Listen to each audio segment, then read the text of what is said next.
Hey guys, അപ്പോൾ ഇന്നത്തെ video എന്ന് പറയുന്നത് ഇനി IT പബ്ലിക് എക്സാം എഴുതാൻ പോകുന്ന എല്ലാ ഫ്രണ്ട്സിനും യൂസ്ഫുൾ ആയിട്ടുള്ള കുറച്ച് കാര്യങ്ങളൊക്കെ ഇൻക്ലൂഡ് ചെയ്തിട്ടുള്ള ഒരു വീഡിയോ ആണ്. അപ്പോൾ ഈ ഒരു വീഡിയോയിൽ നമ്മൾ ടിപ്സ് ആൻഡ് ട്രിക്സും സ്ട്രാറ്റജീസും കാര്യങ്ങളൊക്കെ ഇൻക്ലൂഡ് ചെയ്തിട്ടുണ്ട്. സോ വീഡിയോ എൻഡ് വരെ നിങ്ങൾ വാച്ച് ചെയ്യാൻ വേണ്ടി ശ്രമിക്കുക. അപ്പോൾ നമ്മൾ ഈ ഒരു വീഡിയോ ഡിലേ ആയതുകൊണ്ട് എല്ലാവരോടും സോറി പറയുകയാണ്. കാരണം എൻ്റെ പബ്ലിക് എക്സാം ഇന്നായിരുന്നു. അപ്പോൾ ഞാൻ അതിൻ്റെ തിരക്കിലൊക്കെ ആയിപ്പോയത് കൊണ്ടാണ് ഈ ഒരു വീഡിയോ ഇത്ര ലേറ്റ് ആയിട്ട് ഇടുന്നത്. സോ ഈ 2 ദിവസത്തിൽ എക്സാം കഴിഞ്ഞവർക്ക് എങ്ങനെയുണ്ടായിരുന്നു എക്സാം എന്നുള്ളതൊക്കെ കമൻറ്റ് സെക്ഷനിൽ കമൻറ്റായിട്ട് പറയാം.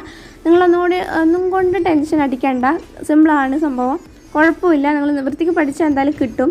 അപ്പോൾ ഞാൻ ഇതുപോലെ പഠിക്കുന്ന കാര്യങ്ങളൊക്കെയാണ് ഈ ഒരു വീഡിയോയിൽ കാണുന്നത്. നമ്മൾ വഴിയെ പറയുന്നുണ്ട് കുറേ ടിപ്സ് ആൻഡ് ട്രിക്സ് കൂടി. അപ്പോൾ അതൊക്കെ കണ്ടു നോക്കുക. ഷോർട്ട് നോട്ട്സും ഇൻക്ലൂഡ് ചെയ്തിട്ടുണ്ട്, കണ്ടു നോക്കുക. സോ ഇന്നത്തെ വീഡിയോയിൽ നമ്മൾ ITയുടെ കുറച്ച് ഞാൻ യൂസ് ചെയ്തിട്ടുള്ള ഷോർട്ട് നോട്ട്സും പിന്നെ അതുപോലെ ഞാൻ എഴുതി വെച്ചിട്ടുള്ള ഷോർട്ട് നോട്ട്സും കീ പോയിന്റ്സും കൂടി ഞാൻ ഷെയർ ചെയ്യുന്നുണ്ട്. നിങ്ങളുടെ IT എക്സാം കഴിഞ്ഞിട്ടില്ലെങ്കിൽ നിങ്ങൾക്ക് ഇതൊക്കെ യൂസ് ചെയ്തിട്ട് കുറച്ചുകൂടി നിങ്ങളുടെ പഠനം എഫക്റ്റീവായിട്ട് ചെയ്യാവുന്നതാണ്. സോ നമുക്ക് ഷോർട്ട് നോട്ട്സിലേക്ക് കടക്കാം. സോ ഇതാണ് ഞാൻ എഴുതിയിട്ടുള്ള ഷോർട്ട് നോട്ട്സ് എന്ന് പറയുന്നത്. അപ്പോൾ ഇതിൽ നമ്മൾ ഫസ്റ്റ് തന്നെ പറയുകയാണെങ്കിൽ ഇൻസ്കേപ്പ് എന്ന് പറഞ്ഞ ചാപ്റ്റർ വൈസ് ആയിട്ടാണ് ഞാൻ ഓരോന്ന് എഴുതിയിട്ടുള്ളത്. ചാപ്റ്റർ വൈസ് ഇത് ഫസ്റ്റ് ഇൻസ്കേപ്പിൻ്റെ, പിന്നെ നെക്സ്റ്റ് അതിൻ്റെ തന്നെ ഒരു 4-5 ആക്ടിവിറ്റീസ് ഞാൻ ചെയ്തിട്ടുണ്ട്. അതിനുശേഷം പിന്നെ നെക്സ്റ്റ് ചാപ്റ്ററാണ് പബ്ലിഷിംഗ് ആയിട്ടുള്ള ചാപ്റ്ററാണ്. ആ ഒരു ചാപ്റ്ററിനെ പറ്റിയിട്ടുള്ള കുറച്ച് കാര്യങ്ങൾ 2-3 കാര്യങ്ങൾ എഴുതിയിട്ടുണ്ട്. പിന്നെ അതിനുശേഷം നമ്മൾ ചാപ്റ്റർ 3ഉം ചാപ്റ്റർ 4ഉം അതുപോലെ ചാപ്റ്റർ 6ഉം പിന്നെ നമ്മുടെ ഇമ്പോർട്ടൻ്റ് ആയിട്ടുള്ള ക്വസ്റ്റ്യൻസ്, പിന്നെ അതിൽ തന്നെ നമ്മൾ ചാപ്റ്റർ 8 ഡാറ്റാബേസും കാര്യങ്ങളും എന്തിനാണ് യൂസ് ചെയ്യുന്നതെന്നുള്ളതൊക്കെ എഴുതിയിട്ടുണ്ട്. അതുപോലെ നമ്മൾ 9ലെ മൂവിംഗ് ഇമേജസ് സിൻഫിക്സ് സ്റ്റുഡിയോ കാര്യങ്ങളും ഒക്കെയാണ് നമ്മൾ ഈ ഒരു ഷോർട്ട് നോട്ട്സ് എഴുതിയിട്ടുള്ളത്. പിന്നെ ലാസ്റ്റിൽ നമ്മൾ ഫുൾ ഫോംസും അതുപോലെ കുറച്ച് ക്വസ്റ്റ്യൻസും കൂടി ചെയ്തിട്ടുണ്ട്. അതുകൂടി നിങ്ങളായിട്ട് നമ്മൾ ഷെയർ ചെയ്യുന്നതാണ്. അപ്പോൾ ഇതൊക്കെ ഞാനിപ്പോൾ വീഡിയോ തന്നെ നമ്മൾ ഫോട്ടോ ആയിട്ട് ഷെയർ ചെയ്യുന്നതായിരിക്കും. അത് നിങ്ങൾക്ക് വേണമെങ്കിൽ സ്ക്രീൻഷോട്ട് എടുത്തിട്ട് കാണാവുന്നതാണ്. അതായത് നോക്കി വായിച്ചെടുക്കാം.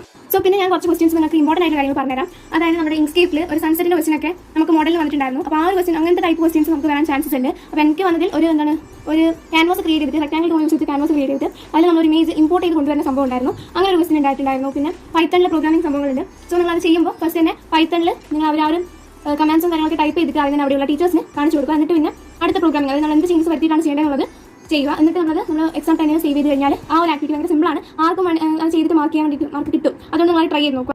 പിന്നെ കൂടുതലായിട്ടും നമ്മൾ ഹെഡിങ് ചേഞ്ച് ചെയ്യുന്നത് എങ്ങനെയാണ്, ന്യൂ കൊടുക്കുന്നത് എങ്ങനെയാണ്, മോഡിഫൈ കൊടുക്കുന്നത് എങ്ങനെയാണ്, അങ്ങനത്തെ ഒരു ക്വസ്റ്റ്യൻ വരാൻ പ്രോബ്ലി ചാൻസസ് ഉണ്ട്. പിന്നെ സിൻഫിക്സ് സ്റ്റുഡിയോയിൽ സിമ്പിൾ കാര്യങ്ങളാണ് ഉള്ളത്. എനിക്ക് ഒരു ഷാർക്കിൻ്റെ ക്വസ്റ്റ്യൻ വരാം, അല്ലെങ്കിൽ ഒരു വെയിലിൻ്റെ ക്വസ്റ്റ്യൻ, അല്ലെങ്കിൽ ഒരു ഷിപ്പ്, പിന്നെ ഒരു ബട്ടർഫ്ലൈ, അങ്ങനെ കൂടുതൽ നമ്മൾ ക്വസ്റ്റ്യൻ വായിച്ച് നോക്കുമ്പോൾ ഗ്രൂപ്പിൽ നിങ്ങൾക്ക് ഏതാണ് കുറച്ച് ഈസി ആയിട്ട് തോന്നുന്നത് അത് നിങ്ങൾ അറ്റൻഡ് ചെയ്യുക.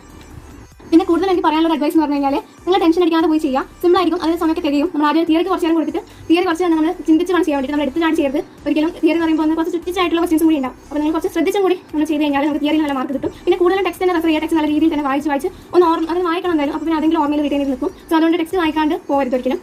പിന്നെ നിങ്ങൾ പ്രാക്ടിക്കൽ കാര്യത്തിൽ എന്താ ചെയ്യേണ്ടതെന്ന് വെച്ചാൽ നമ്മൾ സ്റ്റാർട്ട് ചെയ്യുമ്പോൾ തന്നെ നമ്മൾ ആ ഒരു ക്വസ്റ്റ്യൻ തന്നെ നമുക്ക് എന്താ ചെയ്യേണ്ടതെന്ന കാര്യങ്ങൾ തന്നിട്ടുണ്ട്. അതേപോലെ സ്റ്റെപ്പ് ബൈ സ്റ്റെപ്പ് നമ്മൾ ചെയ്ത് കഴിഞ്ഞാൽ നമുക്ക് എന്തായാലും അത് ചെയ്ത് തീർക്കാൻ പറ്റും. അതുപോലെ പിന്നെ കുറച്ചൊക്കെ ഒരു ലിബ്രോഫീസ് ആയിട്ടുള്ള സംഭവങ്ങളൊക്കെ ആ ഒരു ഹെഡിങ് മാറ്റുന്നതൊക്കെ ഒന്ന് ശ്രദ്ധിച്ച് വീഡിയോ ട്യൂട്ടോറിയൽസും കാര്യങ്ങളൊക്കെ ഇപ്പോൾ നമുക്ക് യൂട്യൂബിൽ അവൈലബിൾ ആണ്. സോ പിന്നെ നമ്മുടെ സ്കൂളിൽ നിന്ന് കാര്യങ്ങളൊക്കെ അയച്ചു തന്നിട്ടുണ്ടാവും. അതും കൂടെ ഒക്കെ ഒന്ന് ചെക്ക് ചെയ്തിട്ട് വേണം പോകാൻ വേണ്ടിയിട്ട്. സോ ഇപ്പോൾ എക്സാം കഴിഞ്ഞവരാണെങ്കിൽ ഡോണ്ട് വറി, കഴിഞ്ഞു.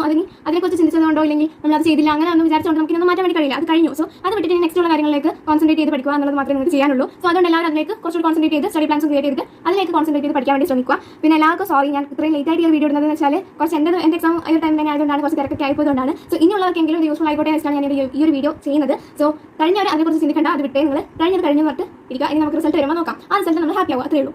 സോ നിങ്ങൾക്ക് എക്സാം ഇപ്പോൾ നാളെ ആണെങ്കിൽ ഈ ഒരു ദിവസങ്ങളാണെങ്കിൽ നിങ്ങൾ ശ്രദ്ധിക്കേണ്ട കാര്യം ഇത്രയേ ഉള്ളൂ. നിങ്ങൾ വീട്ടിൽ പോകുമ്പോൾ തന്നെ നിങ്ങൾ എക്സാമിൻ്റെ ഒരു ഹോൾ ടിക്കറ്റ് എടുത്തില്ലേ, വർക്ക്ഷീറ്റ് എടുത്തില്ലേ എന്നുള്ളത് എന്തായാലും കൺഫേം ചെയ്ത് മാത്രമേ ഇറങ്ങാൻ വേണ്ടി പാടുള്ളൂ. ഇതിൻ്റെ സംഭവം നമ്മൾ രാത്രി തന്നെ എടുത്ത് ബാഗിലേക്ക് ഇടുക. പിന്നെ നമ്മൾ IT ടെക്സ്റ്റ് നോട്ട് നമ്മൾ നല്ലോണം ടെക്സ്റ്റ് നോട്ടല്ല 2 ടെക്സ്റ്റ് പാർട്ട് 1 പാർട്ട് നല്ല രീതിയിൽ തന്നെ റിവൈസ് ചെയ്യുക. എല്ലാ ചാപ്റ്റേഴ്സും നോക്കുക. പിന്നെ നമുക്ക് സ്കൂളിൽ നിന്ന് ഗൈഡ് പോലത്തെ ഇതുപോലത്തെ സംഭവം തന്നിട്ടുണ്ട്. അത് പൈസ കൊടുത്ത് നമ്മൾ 40 രൂപ കഴിഞ്ഞുള്ളൂ. ഇതിൽ എല്ലാ ചാപ്റ്റേഴ്സിനും PYQs പോലത്തെ കുറേ ക്വസ്റ്റൻസ് കാര്യങ്ങളൊക്കെ ഉണ്ട്. ലാസ്റ്റ് 2 മോഡൽ ക്വസ്റ്റൻസ് ഉണ്ട്. പിന്നെ ഇതിൽ ഒരു പ്രശ്നം ചില ആൻസേഴ്സ് തെറ്റായിട്ടും കൊടുത്തിട്ടുണ്ട്. പിന്നെ വർക്കിംഗ് കാര്യങ്ങളും കൂടി നമുക്ക് കൊടുത്തിട്ടുണ്ട്, വർക്ക്ഷീറ്റ്സും കാര്യങ്ങളും. സോ ഇതിനുള്ള വേണമെങ്കിൽ ഇത് നമുക്ക് യൂസ് ചെയ്തിട്ട് ഇതിലെ ക്വസ്റ്റൻസ് പ്രാക്ടീസ് ചെയ്യാവുന്നതാണ്. അപ്പോൾ അത്രയൊക്കെയാണ്. IT സിമ്പിളാണ് നിങ്ങൾക്ക് കിട്ടും. നിങ്ങൾ ചെയ്യേണ്ട എഫേർട്സ് ഇടുക, നിങ്ങൾക്ക് റിസൾട്ട് തന്നെ കിട്ടുന്നതായിരിക്കും. സോ ഡോണ്ട് വറി ആൻഡ് പാനിക്കാവരുത്. നിങ്ങൾക്ക് ഒരു കാര്യം കിട്ടിയില്ലെങ്കിൽ അവിടെ അതായത് എന്തെങ്കിലും ഒന്ന് സോഫ്റ്റ്വെയർ സ്റ്റക്കായി പോകുകയോ അങ്ങനെ പ്രശ്നം വന്നിട്ടുണ്ടെങ്കിൽ അപ്പോൾ തന്നെ അവിടെ ടീച്ചേഴ്സിനോട് പറയാം, ഇങ്ങനെ ആവുന്നുണ്ട്, ഇങ്ങനെ പ്രശ്നം ഉണ്ടെങ്കിൽ പറയാം. ഡോണ്ട് വറി, പേടിക്കാതെ നിങ്ങൾ അത് ചെയ്യും. അല്ലാണ്ട് നമ്മൾ വേഗം ടെൻഷൻ ആയിട്ട് അങ്ങനെ ഇരുന്ന് കഴിഞ്ഞാൽ നമ്മൾ മാർക്കാണ് പോകുക. അപ്പോൾ അധികം ടെൻഷൻ ഒന്നും വേണ്ട, സ്കൂളായിട്ട് ചില്ല് ചെയ്ത് പോയി എഴുതും, അത്രേ ഉള്ളൂ. ഓക്കെ ഗൈസ്, അപ്പോൾ ഇന്നത്തെ വീഡിയോ ഇഷ്ടമാണെങ്കിൽ ലൈക്ക് ചെയ്യുക, ഷെയർ ചെയ്യുക, സബ്സ്ക്രൈബ് ചെയ്യുക. അപ്പോൾ ഇതുപോലത്തെ വീഡിയോസ് വേണം വേണ്ടി നമ്മൾ പറയാം.